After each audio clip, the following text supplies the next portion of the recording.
శ్రీ కనక మహాలక్ష్మి జ్యోతిష్యాలయం ప్రేమ వశీకరణ, స్త్రీ వశీకరణ, పురుష వశీకరణ, శత్రు వశీకరణ, వివాహం, సంతానం ఆలస్యం అవడం, విడాకులు, కోర్టు సమస్యలు, ధనం, బిజినెస్ సమస్యలు, స్త్రీ పురుషులకు ఎటువంటి నిగూఢ సమస్యలకైనా 100% రోజుల్లోనే పరిష్కారం చూపబడును. గురూజీ రామరాజు. Cell number 9059912955. ఓం శ్రీమాత్రే నమః. ఛానల్లోకి స్వాగతం అండి. ఈ వీడియోలో మనం స్కంద పంచమి షష్ఠీ తిథులు ఎప్పుడు వచ్చాయి, స్కంద పంచమి లేదా షష్ఠీ రోజుల్లో సుబ్రహ్మణ్యేశ్వర స్వామి వారిని ఏ విధంగా పూజించాలి, అలాగే ఈ విశేషమైన తిథుల్లో ధనుస్సు రాశి వారు స్నానం చేసే నీటిలో ఏది వేసుకుని స్నానం చేస్తే దరిద్ర బాధలు, గ్రహదోషాలు తొలగిపోతాయి, అఖండ రాజయోగం కలుగుతుంది అనే అంశాలను ఈ వీడియోలో మనం వివరంగా తెలుసుకుందాం. కానీ అంతకంటే ముందుగా మీరు కనుక మన ఛానల్ని ఇప్పటి వరకు సబ్స్క్రైబ్ చేసుకోకపోతే వెంటనే సబ్స్క్రైబ్ చేసుకోండి. అలాగే పక్కనే వచ్చిన బెల్ ఐకాన్ క్లిక్ చేసి అందులో ఆల్ సెలెక్ట్ చేసుకుంటే మేము ఇలాంటి వీడియోస్ అప్లోడ్ చేయగానే ముందుగా మీకు నోటిఫికేషన్ వస్తుంది. ఇక వివరాల్లోకి వెళ్తే, శివుని రెండవ కుమారుడైన సుబ్రహ్మణ్యేశ్వర స్వామియే కుమారస్వామి, కార్తికేయుడు, స్కందుడు, షణ్ముఖుడు, మురుగన్, కుహుడు అనే మొదలగు పేర్లతో పిలువబడుతున్నాడు. మార్గశిర శుద్ధ షష్ఠిని సుబ్రహ్మణ్య షష్ఠి అని కూడా అంటారు. దీనినే చంపా షష్ఠి, ప్రవార షష్ఠి, సుబ్బరాయుడు షష్ఠి, తమిళులు దీనిని స్కంద షష్ఠి అని అంటారు. దేవేంద్రుడు మార్గశిర శుద్ధ షష్ఠి నాడు దేవసేనతో సుబ్రహ్మణ్య స్వామి వారికి అత్యంత వైభవంగా వివాహం జరిపించిన రోజునే శ్రీ సుబ్రహ్మణ్య షష్ఠిగా వ్యవహరిస్తారు. స్వామివారు నెమలి వాహనారూఢుడై 6 ముఖాలు 12 చేతులతో ఉగ్రరూపం దాల్చి 6 చేతులతో ధనస్సులను, మరో 6 చేతులతో బాణాలు ధరించి రాక్షస సేనను ఒకేసారి సంహరించాలని తలచి సర్పరూపం దాల్చి రాక్షసులను ఉక్కిరిబిక్కిరి చేసి భీకర యుద్ధంలో తారకాసురుని సంహరించి విజయుడైనాడు.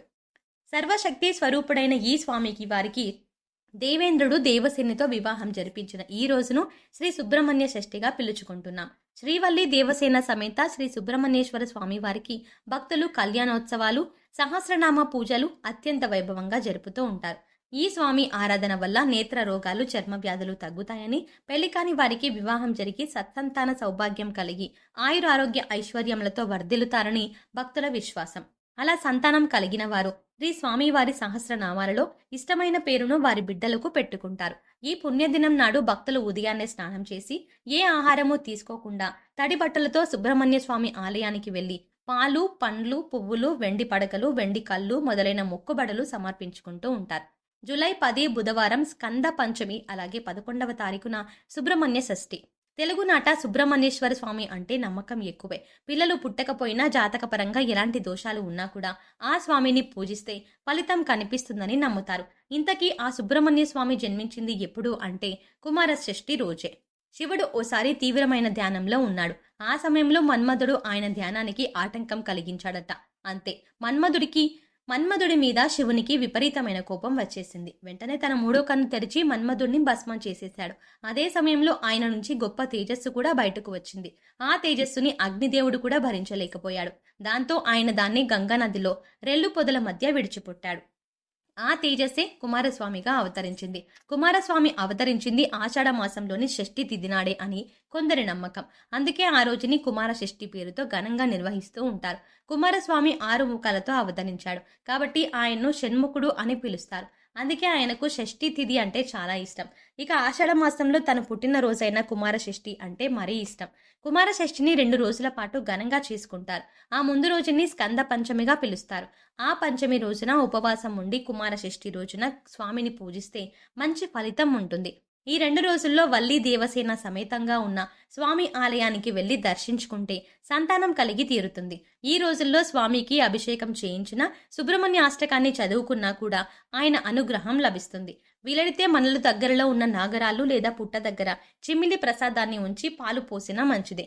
స్కంద పంచమి, కుమార షష్ఠి రోజుల్లో ఇలా స్వామిని కనుక ఆరాధిస్తే జాతకపరంగా ఎలాంటి దోషాలు ఉన్నా తొలగిపోతాయట.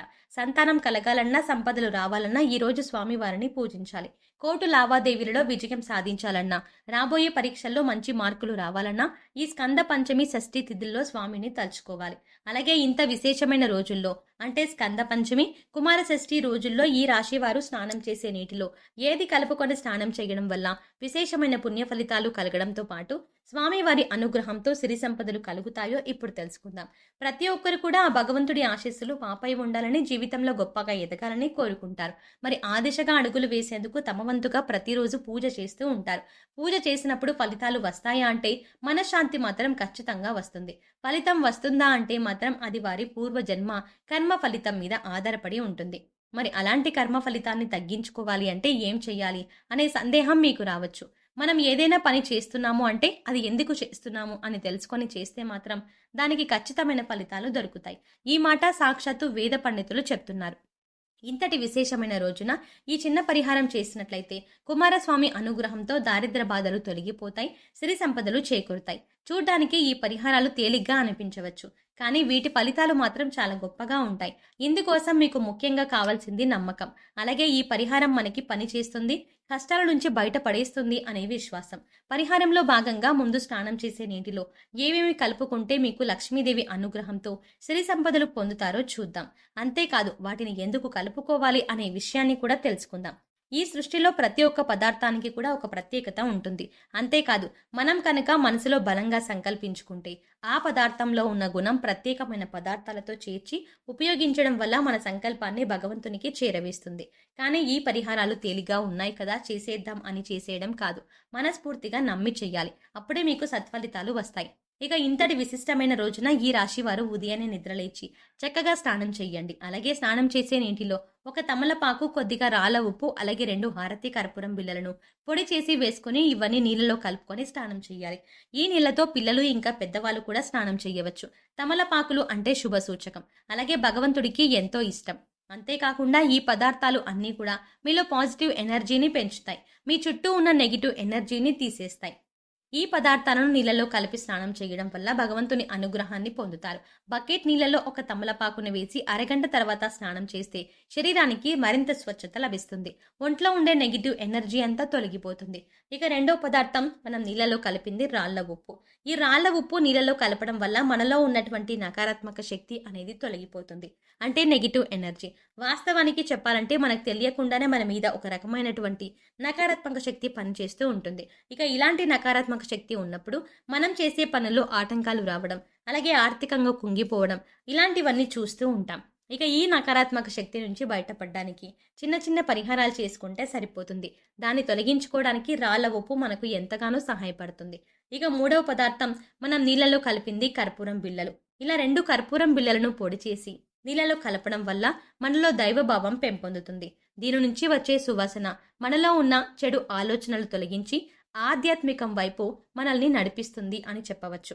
సో చూసారు కదండి, ఇంతటి విశిష్టమైన రోజున అంటే స్కంద పంచమి, కుమార షష్ఠి రోజుల్లో ఈ రాశి వారు ఏ చిన్న పరిహారం చేయడం వల్ల వారి జీవితంలో ఉండే కష్ట నష్టాలు అన్నీ తొలగిపోతాయి అనే అంశాలతో పాటుగా స్నానం చేసే నీటిలో ఏది కలుపుకొని స్నానం చేయడం వల్ల నెగిటివ్ ఎనర్జీ తొలగిపోయి ఆర్థికంగా అభివృద్ధి చెందుతారు అనే అంశాలను ఈ వీడియోలో మనం వివరంగా తెలుసుకున్నాం కదా. ఈ వీడియోలో మీకు నచ్చినట్టయితే ఖచ్చితంగా ఒక లైక్ చేయండి. అలాగే మీ ఫ్రెండ్స్ అండ్ ఫ్యామిలీ మెంబర్స్లో ఎవరైనా ధనుస్సు రాశి వారు ఉన్నట్లయితే వారితో ఈ వీడియోని షేర్ చేసుకోవడం మాత్రం ఖచ్చితంగా మర్చిపోకండి.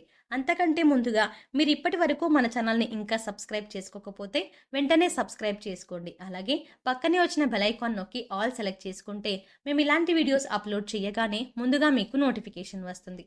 మరో చక్కటి వీడియోతో మళ్ళీ కలుద్దామండి.